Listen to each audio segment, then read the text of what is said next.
akhir Kertanegara. Sebelum-sebelumnya ya kan dipenuhi dengan friksi, dipenuhi dengan konflik kan. Kenaro dibunuh oleh Sopati dibunuh oleh Tojo.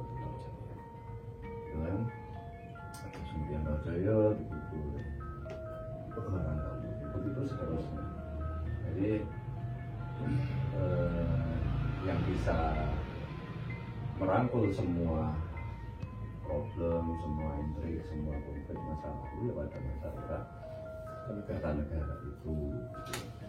Bahkan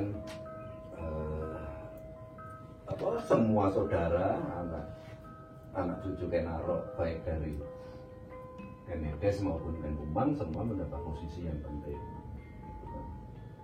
Termasuk Raden Wijaya kan anaknya dia Lembutal kan, cucu anak-anak dia Lembutal kan juga dijadikan mantu Kertanegara.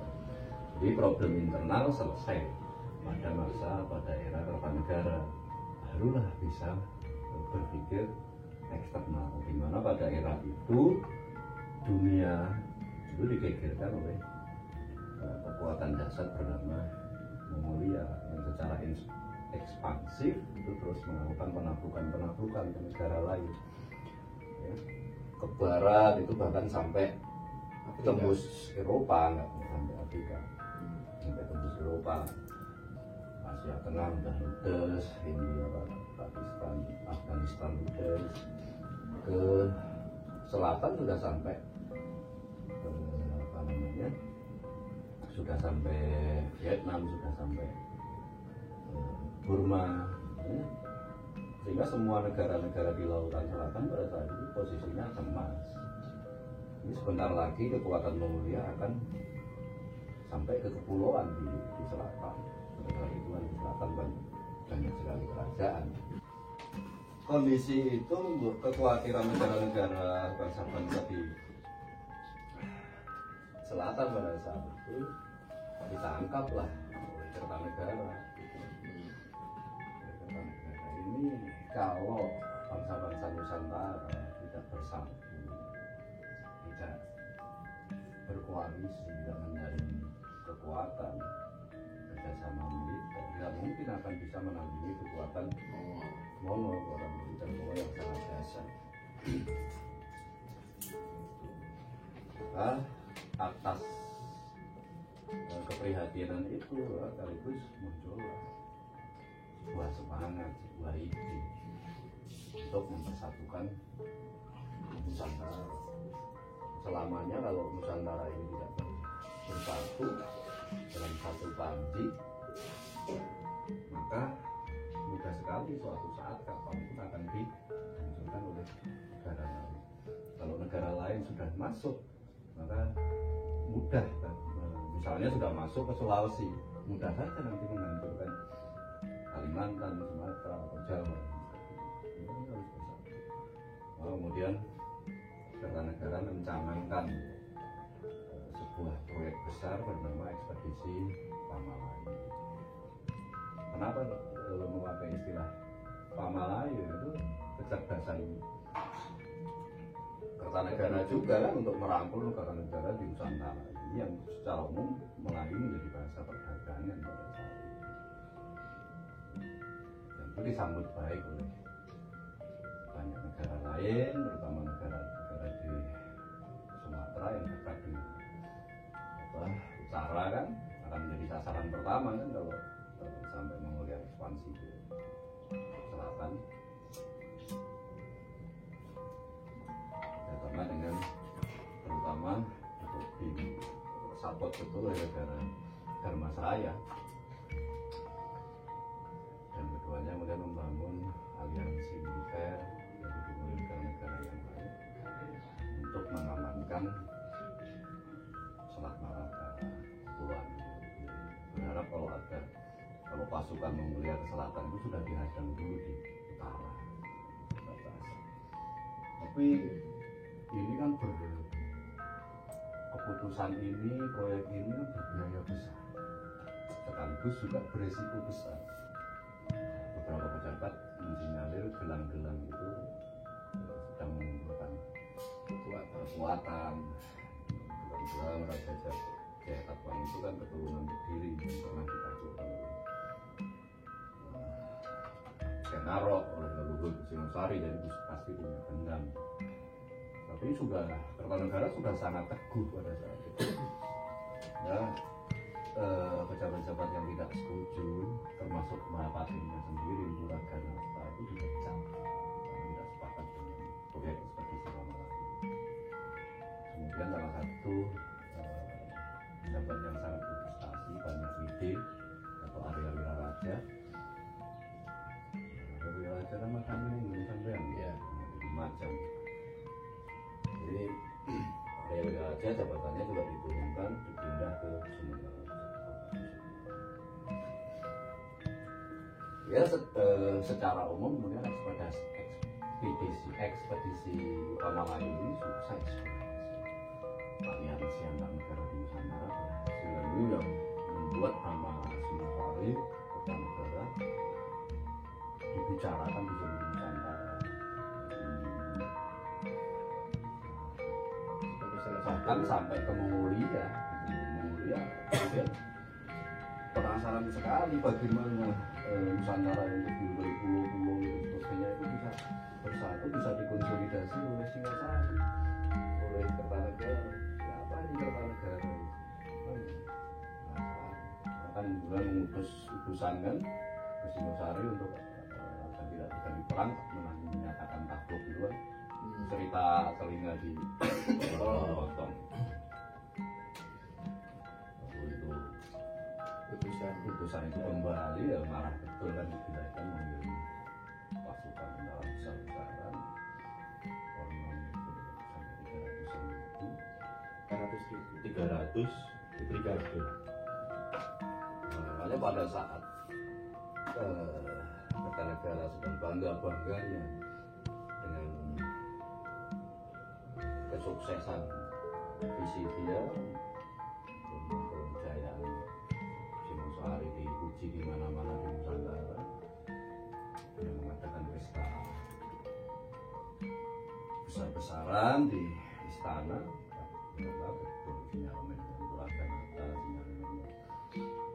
Banyak ide Arya Wiraraja, ternyata betul gelang-gelang melakukan dalam posisi sama sekali tidak siap. Hampir semua pembesar, prajurit, keturunan Singosari dikumpul habis. Relatif yang selamat hanya Raden Wijaya mantunya beserta putri-putri beliau, Buana, Raja Patni. Kebetulan awal mula kemudian Raden Wijaya membangun aliansi dengan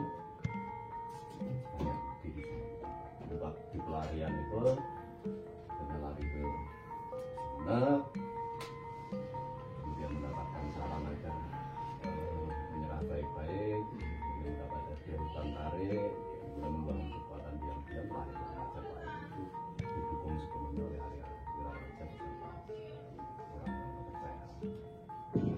Jadi besarnya Singosari itu di situ, karena Kertanegara lah yang sebenarnya mengawali visi penyatuan Nusantara. Majapahit lah yang berhasil mewujudkan cita-cita itu. Jadi memang raja terakhir ya, mampu untuk menyatukan. Selama ini kan yang paling terkenal ya pokoknya Kenarok dan Tedes yang gitu. Mas, kalau saya malah lebih tertarik berpikir lebih makro. Jadi begini, pada masa itu kerajaan Singosari besar itu satu, butuh aparatur pasti ya, karena dia mengatur sebuah kerajaan seperti sekarang mengatur sebuah negara, dari pusat sampai daerah jajaran, daerah-daerah jajaran. itu aparatur yang menguasai ilmu pemerintahan, ilmu administrasi, ilmu ekonomi, politik, ya, ilmu politik. Bahkan Dan itu tidak mudah karena apa? Wilayahnya secara geografis kan luas dan dipisah. Kedua, waktu mengadakan ekspedisi ke Melayu, dia kan pasti harus menguasai teknologi perang, ilmu perang, teknologi persenjataan, teknologi logistik, maritim, kesehatan, karena kan perjalanan jauh, pangan, pengawetan makanan, pemurnian air, dan seterusnya. Nah, hal-hal semacam itu kan nggak mungkin, Mas, kalau tidak ada sekolahnya, setidaknya universitasnya. Nah, sejauh ini ada nggak catatannya bahwa di tanah Jawa itu pernah ada ya semacam universitas kalau sekarang yang melahirkan aparatur-aparatur tadi, terus apa namanya, panglima-panglima, bupati-bupati yang menguasai ilmu pemerintahan, ilmu ekonomi, ilmu militer, ilmu dagang, dan seterusnya. Nah, kalau di Eropa kan tahun 900 kan sudah berdiri Universitas atau apa Cambridge itu ya, lupa saya.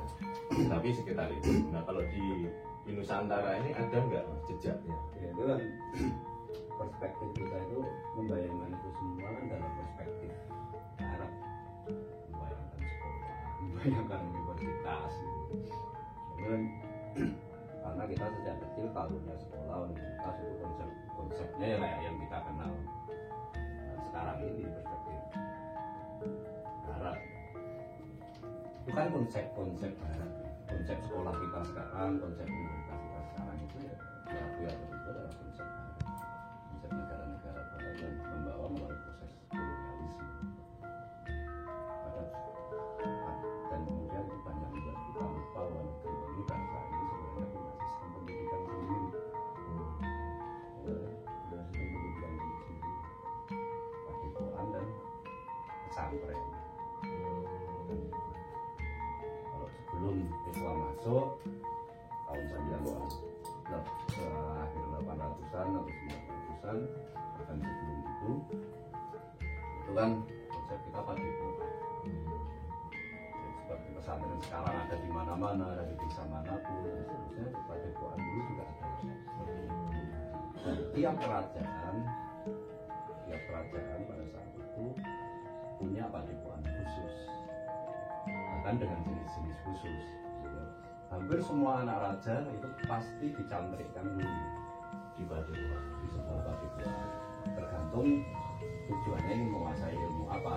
Tujuan ilmu senjata di padepokan ini, ilmu pemerintahan di padepokan ini, ilmu perbintangan di padepokan. Padepokannya beda-beda. Dalam negara tertentu tidak bersifat spesifik seperti universitas zaman sekarang, ada institut teknologi apa. Nah, salah satu yang membuat kuat Singosari pada kota negara itu sesungguhnya adalah kuat dan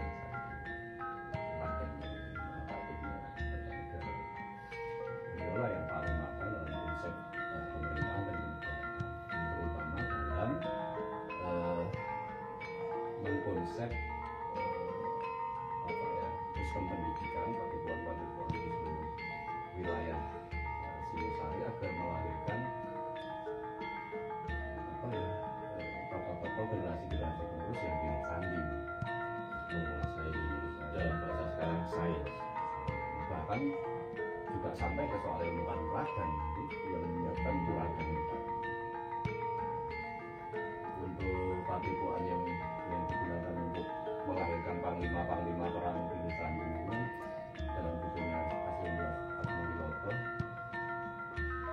novelnya yang berjudul Senopati Pamungkas itu kan melukiskan bagaimana bisa melahirkan senopati pilihan yang luar biasa. Maka tidak heran Raden Wijaya kita melakukan pelarian sebelumnya panglima pilih Tanjung semua, Nambi, Gajah Suro, Ronggolawi, Gajah Biru, dan Wijaya juga sangat kuat karena dikelilingi oleh panglima-panglima yang kemampuan nyarung bukan hanya kemampuan tempur, kemampuan intelijen, kemampuan strategi, termasuk ketatanegaraan juga mumpuni.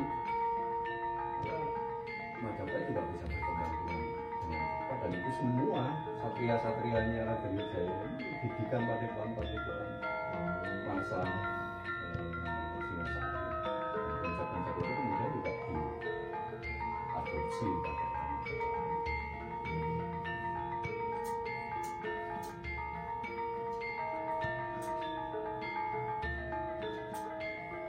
berarti sebenarnya bangsa Jawa itu sudah bangsa yang mulai literasi dari zaman dulu ya? iya